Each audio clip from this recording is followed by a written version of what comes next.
নামটো কি আছে স্যাৰ গমাৰ তো স্যাৰ স্টুডেন্ট ষ্টুডেণ্ট তুমি ষ্টুডেণ্ট অঁ কিয় আহিছিলে ইয়াত মেজিকৰ পৰা আহিছে হা মেজিক মিউজিকত কি ল'বলৈ আহিছিলে ইয়াতে ডনৰ পৰা বস্তু ড্ৰাগছ পাই বুলি কৈছিলে ড্ৰাগছ তুমি খাই ন আগত পাইছিলে এসপ্তাহ পাছ আজিও খাব আহিছিলে আজিও খাব আহিছিলে ডনে বিক্ৰী কৰে ন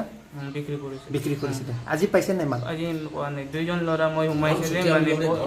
মই ডনৰ তাত সুধিব নামটো কি আছিলে ধন ডন ধন ধন চুতীয়া ন ডন শ্যাম চুতীয়া পুতেক ন হয় মালটো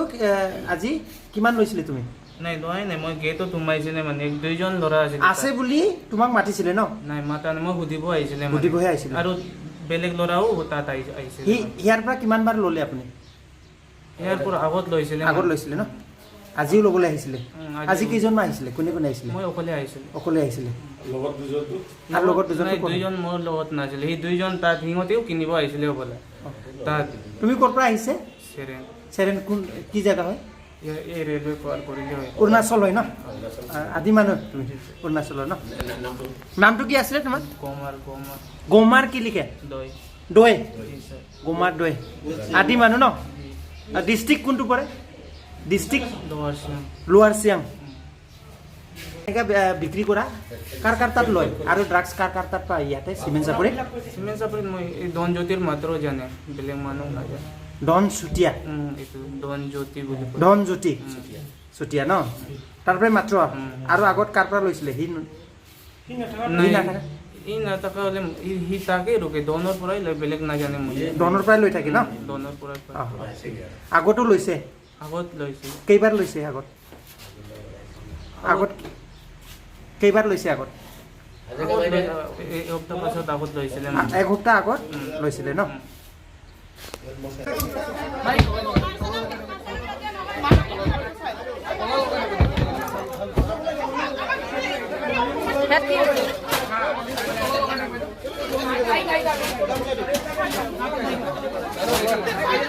নাই মিডিয়াৰ হৈছে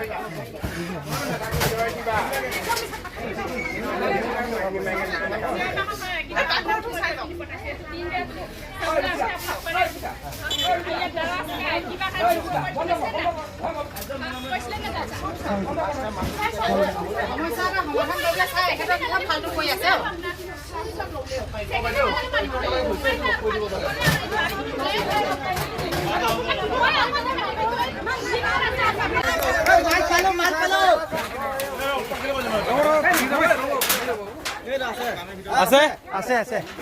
এইটো মাল থোৱা বস্তু চব লওক ছাৰ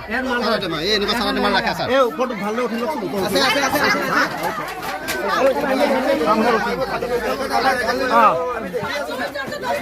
বস্তুটো পালোঁ এতিয়ানো ক'ত মাল এৰি দিব কাৰণ ড্ৰাগছৰ দামটো সৰ্বাধিক হয় সকলোৱে জানে পালোঁ খালী টেমা পাব চাই দিব বাৰু কি খালী টেমা পাইছে সেইটো আজি ইয়াত ড্ৰাগছ এইটো নিশ্চয় সত্য কথা আমি ৰাতিপুৱা গধূলি একে ওচৰ চুবুৰীয়া মানুহ ল'ৰা ছোৱালী ল'ৰা আৰু মানে হেৰি আদি মিচিং বড়ো ৰাভা এনেকৈ ক'বলৈ নাই বড়ো বুলি ক'বলৈ নাই কোনো জাতিগত কথা নাই ইয়াৰ পৰা আপোনাৰ ৰাতিপুৱা সোমাব 10 মিনিটতে ওলাই যাব সোমাব 5 মিনিটতে ওলাই যাব সোমাব 1 মিনিটতে ওলাই গুচি যাব আপোনাৰ কোনোবাই লৈ যায় কোনোবাই খাই যায় এনেকুৱা ধৰণৰ হয় আপোনাৰ যিকোনো আজি ইয়াতে ইয়াত ৰাতিপুৱাৰ পৰা বহুত ল'ৰা সোমাই আছে ওলাই আছে নি আছে আপোনাৰ তাৰপিছত আপোনাৰ এই চুতীয়া জাতি উন্নয়ন পৰিষদৰ আপোনাৰ শ্ৰীযুত শ্যাম চুতীয়া ঘৰ আগত এটা কেছ এইটো থানাত হৈ গৈছে আমি ৰাইজে ধৰি মেলি তেনেকৈ থানাত আমাৰ দিয়া হৈছিলে কিন্তু এতিয়া আকৌ তাৰপিছতো নেক্সট টাইম তেওঁলোকে এইটো ব্যৱসায় এৰি দিয়া নাই সেই নিমিত্তে আমাৰ ৰাইজে আজি আহি পেলাই তেওঁলোকক মানে আমি এই বস্তুবিলাক এতিয়া চালেও আমি বস্তু নাপাওঁ চব বস্তু ইতিমধ্যে তেওঁলোকৰ বাপেকে পিতেকে নিজৰ কাৰখন লৈ পেলাই ৰঙা কাৰখন লৈ পেলাই ঘৰৰ পৰা ওলাই গ'ল গতিকে ইয়াত আমি চালেও ইয়াত একো পোৱা নাযায় কিন্তু আমি মানুহ ধৰিছোঁ আৰু মানুহে নিজৰ মুখেৰে কেমেৰা সন্মুখত কৈ দিছে সেইমতে আমি সকলো কথা ইতিমধ্যে গম পাইছোঁ নমস্কাৰ আৰু তাৰপিছত তেখেতৰ মিছেছে আমাৰ কস্তুৰবা গান্ধী স্কুলত মানে হেৰি চাকৰি কৰে আপোনাৰ তাৰপিছত তাতে গৈ পেলাই সোমাইছিলে ল'ৰাজন গতিকে স্কুলৰ লগতো তেখেতলোকৰ কিবা এটা বিশেষ আছে বুলি আমি মানে ধৰিব পাৰিছোঁ। যিহেতু ড্ৰাগছ পোৱা গৈছে নেকি ঘৰত? আগত পোৱা গৈছে, বহুত পাইছে। এতিয়া যোনজন ধৰিছোঁ তেওঁ নিজৰ মুখেৰে কৈছে ইয়াৰ পৰা লৈ গৈছোঁ, ওলাই গৈছে, হাতে লুটিয়ে ধৰা পৰিছে।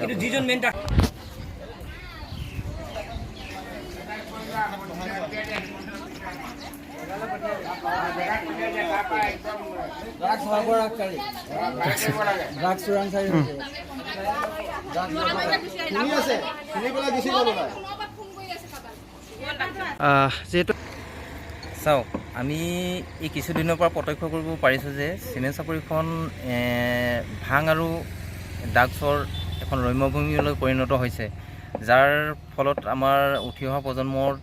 সেই ড্ৰাগছৰ প্ৰতি বেছি আসক্ত হোৱা আমি দেখা পাইছোঁ। এতিয়া যিজন ল'ৰাক স্পটত ধৰিছে ড্ৰাগছতে, তেওঁ যিজন মানুহৰ নাম উল্লেখ কৰিছে, তেওঁ এজন শাসকীয় পক্ষৰ এজন সক্ৰিয় কৰ্মীৰ লগতে তেওঁ এজন চুতীয়া পৰিষদৰ চেয়াৰমেন বুলি আমি জানিব পাৰোঁ। আচলতে তেনে এজন ব্যক্তিৰ ঘৰত যদি এনেবোৰ কৰ্ম চলি থাকে, তেন্তে বাকীবোৰৰ প্ৰতি আমি কি ভাবিব পাৰিম? এই ক্ষেত্ৰত আমি চিমেণ্ট চাপৰি আমাৰ পুলিচ প্ৰশাসনকো আমি অনুৰোধ জনাম যে তেওঁলোকে এই ঘটনাবোৰৰ লগত যদি জড়িত লোকসকলক যদি এটা উচিত শিক্ষা নিদিয়ে, খালি তেওঁলোকে ধৰি নি কেইদিনমান 2-3 মাহ জেলত ভৰাই ৰাখি তেওঁলোকক আকৌ এৰি দিব, তেওঁলোকে আকৌ একেটা ব্যৱসায় কৰিব, এনেকৈ সমস্যাবোৰ সমাধান নহয়। আৰু তেওঁলোকে যিটো উদ্দেশ্য লৈ পিনে আমি ড্ৰাগছৰ ব্যৱসায়টো কৰি থকা দেখিছোঁ, তেওঁলোকে প্ৰশাসনক এটা ভেঙুচালি কৰা যেন লাগে, বুঢ়া আঙুলি দেখুৱাই এই কাৰ্যটো চলাই আছে। সেই ক্ষেত্ৰত আমি ছাত্ৰমুক্তি সংগ্ৰাম সমিতিয়ে, চিমেণ্ট চাপৰি ছাত্ৰমুক্তি সংগ্ৰাম সমিতিয়ে আমি কেইদিনমানৰ পৰা এই বিষয়ে মানে কথাবোৰ আমালৈ কিছুমান ইনফৰ্মেশ্যন আহি আছে যে আমুক আমুক জেগাত এনেকৈ ড্ৰাগছৰ ব্যৱসায় হৈছে, কিন্তু আমি সম্পূৰ্ণ প্ৰুফ নোহোৱাৰ কাৰণে অকণমান বিষয়টো অকণমান গাপ দি ৰাখিছিলোঁ। কিন্তু এই কথাই যে আমি আজি প্ৰমাণিত হৈ গ'ল যে কথাবোৰ আমালৈ যিবিলাক ইনফৰ্মেশ্যন আহিছিলে সেইবোৰ সঁচা আৰু সত্য। এই ক্ষেত্ৰত আমি কেৱল এইটো এটা উদাহৰণহে মাত্ৰ, যিজন নাম উল্লেখ কৰিছে তেওঁ এটা উদাহৰণ মাত্ৰ। চিমেণ্ট চাপৰি কলেজ ন্যায়ালয়ে আদি কৰি চিমেণ্ট চাপৰিত অন্যান্য বহুতো এনেকুৱা ড্ৰাগছ ব্যৱসায় চলি আছে, যিটো আমাৰ সচেতন সমাজে এই বিষয়ে চিন্তা কৰিবলৈ আমি বাধ্য হৈছোঁ। আৰু প্ৰশাসনক আমি গুৰুত্ব সহকাৰে ল'বলৈ এই বিষয়টো এটা নিষ্পত্তি কৰি এটা সমাধানৰ সূত্ৰ উলিয়াবলৈ আমি ছাত্ৰমুক্তি সংগ্ৰামতে দাবী উত্থাপন কৰিলোঁ। প্ৰশাসনে এইখিনি সময়ত প্ৰশাসনৰ কিছু গাফিলতি বুলি ভাবে নেকি আপুনি? হয়, নিশ্চয় আমি ভাবিবলৈ বাধ্য যে কাৰোবাৰ শাসকীয় পক্ষৰ কোনোবা ডাঙৰ বিয়াগুম নেতা পালি নেতাৰ লগত যদি তেওঁলোকৰ মধুৰ সম্পৰ্ক নাথাকে বা প্ৰশাসনৰ মানুহৰ লগত বন্ধুৰ সম্পৰ্ক নাথাকে, এনেবোৰ কাৰ্য তেওঁলোকে ইমান অপেনলি ইমান সাহসীকতাৰে কৰিবলৈ তেওঁলোকে সাহস নাপায়। তেতিয়া আপোনালোকে এনেধৰণৰ যদি বাঢ়ি থাকে চিমেণ্ট চাপৰি অঞ্চলৰ পিছৰ ভৱিষ্যত আমাৰ কি পথলৈ যাব বুলি ভাবে আপুনি? চাওক, বৰ্তমান অলৰেডি 50% উঠি অহা প্ৰজন্মৰ এইটো লাইনত আমি গুচি গ'লোঁ বুলি অনুভৱ কৰিছোঁ। কাৰণ 12-13 বছৰীয়া ল'ৰাকো আমি ড্ৰাগছৰ পৰা ধৰি আমি ডেণ্ডাইটো খোৱাৰ পৰ্যন্ত আমি পৰিলক্ষিত হৈছোঁ। সেই ক্ষেত্ৰত আমি সচেতন সমাজৰ সকলো লোক ওলাই আহি এই বিষয়ত গুৰুত্ব সহকাৰে লৈ কেৱল প্ৰশাসনকে আমি দায়িত্বটো নিদি সকলোৱে দল সংগঠন সকলো আহি পিনে এই বিষয়টোৰ ওপৰত মাত মাতি যেনেকৈ য'ত পাৰে আমি প্ৰশাসনক কোঅপাৰেট কৰি পিনে আমি যাক য'তে পাওঁ ধৰাই পিনে এই ড্ৰাগছৰ ঘাটিসমূহ আমি নিৰ্মূল কৰিবলৈ আমি চেষ্টা কৰিব লাগে। আমি বন বিভাগলৈও এটা অনুৰোধ জনাইছোঁ যে এইবোৰ কলেজ তিনিআলিৰ আশে পাশে যিসকল আমাৰ অচিনাক্ত কিছুমান মানুহে চৰকাৰী মাটি বেদখল কৰি দোকান পোহাৰ চলাই আছে, আমি সেই দোকানবিলাকতে আমি জানিব পৰা মতে এই অবৈধ বেহাবিলাক